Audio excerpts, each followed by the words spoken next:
Selamat berjumpa kembali dalam layanan audio Sahabat Seperjalanan. Hari ini adalah hari Rabu 16 April 2025. Tema renungan saat teduh kita dengan judul Menjadi Tuan atau Hamba. Firman Tuhan terambil dalam Roma pasal 6 ayat yang ke-16. Apakah kamu tahu, apa kamu tidak tahu bahwa apabila kamu menyerahkan dirimu kepada seseorang sebagai hamba untuk mentaatinya, kamu adalah hamba untuk orang itu yang harus kamu taati, baik dalam dosa yang memimpin kamu kepada kematian maupun dalam ketaatan yang memimpin kamu kepada kebenaran.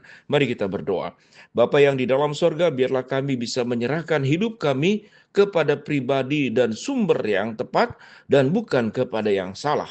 Dalam nama Tuhan Yesus kami berdoa. Amin.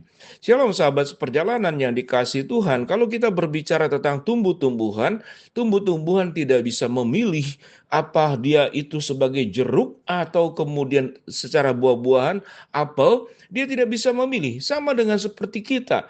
Sewaktu Tuhan sudah ciptakan kita sebagai laki-laki, sebagai wanita, tumbuhan sebagai pohon mangga, sebagai pohon durian, itu tidak bisa memilih. Kita terlahir sebagai lelaki, sebagai wanita, tidak bisa memilih. Terlahir dari keluarga kaya, dari keluarga miskin, tidak bisa memilih. Tetapi pada saat kita sudah terlahir, kemudian kita berproses, kita menjadi dewasa, kita punya kehendak, maka di sana semua berbicara tentang pilihan demi pilihan. Jadi pilihan tatkala kita sudah punya kemampuan di dalam memilih mana benar dan salah, memutuskan mungkin secara hukum itu usia 17 tahun seseorang itu sudah diberikan kartu tanda penduduk. Namun dalam proses hidup sebelumnya, manusia semenjak lahir sudah bisa memilih walaupun kadar memilihnya masih dalam bentuk insting.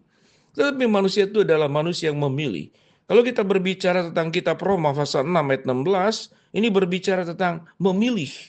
Apakah kamu tidak tahu bahwa apabila kamu menyerahkan dirimu, ini sebuah pilihan, menyerahkan atau tidak menyerahkan. Menyerahkan dirimu kepada seseorang sebagai hamba untuk mentaatinya, kamu adalah hamba orang itu yang harus kamu taati, baik dalam dosa yang memimpin kepada kematian maupun dalam ketaatan yang memimpin kepada kebenaran. Di sini kita bertemu tentang tuan dan hamba, di sini kita bertemu tentang sebuah ketaatan kepada dosa atau kepada kebenaran. Semuanya berbicara tentang sebuah pilihan. Kalau pilihan yang tepat dan benar, tentu kita akan menjadi hamba kepada Tuhan yang benar. Siapa Tuhan yang benar? Yaitu Tuhan sendiri. Maka kita sudah memilih sebuah pilihan yang memimpin kepada kebenaran.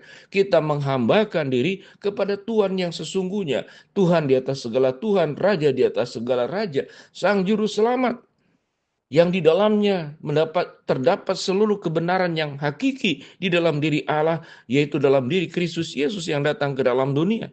Maka kita menjadi hamba untuk Tuhan yang tepat, Tuhan yang benar, Tuhan yang menebus dosa kita, Tuhan yang memberikan kepada kita hidup yang kekal, Tuhan yang memimpin dan memberikan janji pemeliharaan, dukungan, topangan. Bagaimana saat kita mengalami pencobaan, Tuhan sendiri akan memberikan jalan keluar. Tetapi di dalam pilihan-pilihan tersebut, kalau kita melihat dan mencakup kepada bagian-bagian Alkitab yang lain, bagaimana bangsa Israel pun juga akan memilih. Apakah dia akan setia kepada Allah, akan menyembah kepada Allah, menjadi hamba kebenaran, atau menyembah berhala, atau menyembah kemudian kepada ilah-ilah lain, atau menggantungkan hidupnya kepada raja-raja yang lalim, raja-raja yang tidak menghormati Allah, raja-raja yang melawan Tuhan. Maka itu berbicara tentang pilihan. Pilihan-pilihan itulah yang akan membuat kita sebetulnya yang seperti firman Tuhan katakan akan membawa kepada kematian atau membawa kepada kehidupan dan kebenaran. Sebagian orang memilih jalan hidup dengan yang dipikirnya itu membawa sebuah kehidupan. Dosa itu seakan-akan di awalnya itu membawa kehidupan. Apa itu kehidupan dalam fakta dosa? Seakan-akan kesenangan. Mari kita bicara tentang orang-orang yang terlibat di dalam narkoba. Dia mengalami sebuah halusinasi, mengalami sebuah keindahan, kenikmatan yang luar biasa. Namun pada akhirnya itu yang firman Tuhan katakan, jalan yang lebar tapi menuju kepada kebinasaan. Jalannya itu seakan-akan memberikan sesuatu yang indah. Tetapi pada akhirnya kemudian kita melihat bagaimana adiktif ketergantungan. Lalu seluruh organ-organ tubuh menjadi rusak karena narkoba. Ada juga yang orang kemudian menyerahkan diri menjadi hambanya itu kepada kekuasaan. Dia berjuang untuk mencari kekuasaan.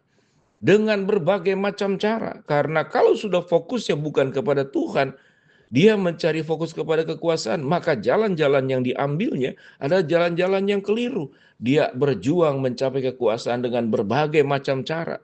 Membeli, menyogok, menipu, mengfitnah, menggeser bahkan orang yang terdekat sekalipun itu akan dilakukan. Demi apa? Demi kekuasaan, demi kedudukan.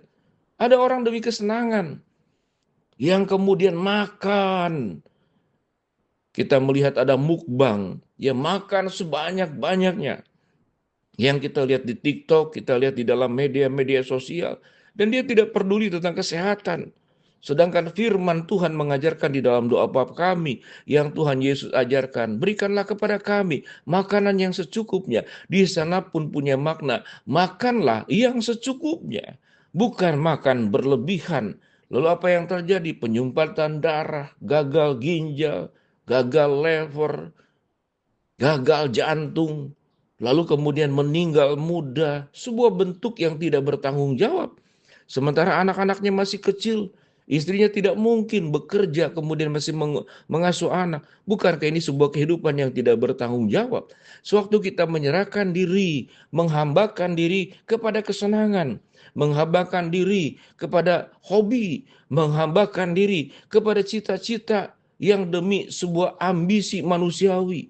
Semuanya itu adalah sebuah penghambaan diri kepada dosa di dalam segala bentuknya. Apakah waktu kita mengikut Tuhan menjadikan dirinya sebagai hamba buat Tuhan yang sesungguhnya? Apakah kekuasaan tidak diberikan? Tuhan berikan.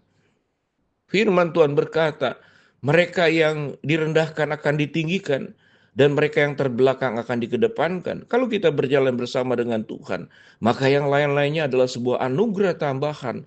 Apa itu yang namanya kekuasaan? Apa itu yang namanya kemudian popularitas, kedudukan? Bukan sesuatu yang salah, tetapi kedudukan semuanya itu dipakai hanya untuk kemuliaan Allah. Kalau Tuhan memberkati kita, berkat-berkat itu juga dipakai untuk kemuliaan Allah. Sehingga pada prinsipnya sahabat seperjalanan, penghambaan kita hanyalah kepada Tuhan di atas segala Tuhan, Tuhan di atas segala Tuhan, Raja di atas segala Raja. Maukah kita seperti yang firman Tuhan katakan, apakah kamu tidak tahu bahwa apabila engkau menyerahkan dirimu kepada seseorang sebagai hamba untuk mentaatinya, kamu adalah hamba orang itu yang harus kamu taati, baik dalam dosa yang memimpin kepada kematian maupun dalam ketaatan yang memimpin kepada kebenaran.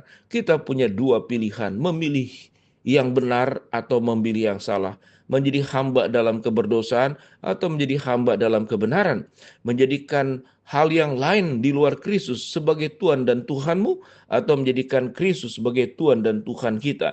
Itu adalah sebuah pilihan. Biarlah kita menjadi hamba buat Tuhan yang sesungguhnya, yaitu Kristus sendiri. Hidup di dalam kebenaran, hidup di dalam sebuah perjuangan hanya untuk memuliakan Allah lewat hidup kita, lewat keberadaan kita, lewat harta kita, lewat waktu kita, lewat karunia kita, lewat nafas hidup yang Tuhan berikan, kita pakai sebaik-baiknya, hanya menjadikan Tuhan sebagai Tuhan kita dan kita hambanya. Mari kita berdoa. Bapa dalam surga, terima kasih buat kebenaran firman Allah yang kami pelajari. Hamba-Mu berdoa buat sahabat seperjalanan yang sakit, Tuhan jamah sembuhkan. Sahabat seperjalanan yang sedang menghadapi masalah, Tuhan bukakan jalan. Sahabat seperjalanan yang sedang berdoa mengharapkan sesuatu, Tuhan kabulkan dengan waktu dan cara Tuhan yang terbaik. Dalam nama Tuhan Yesus kami berdoa. Amin.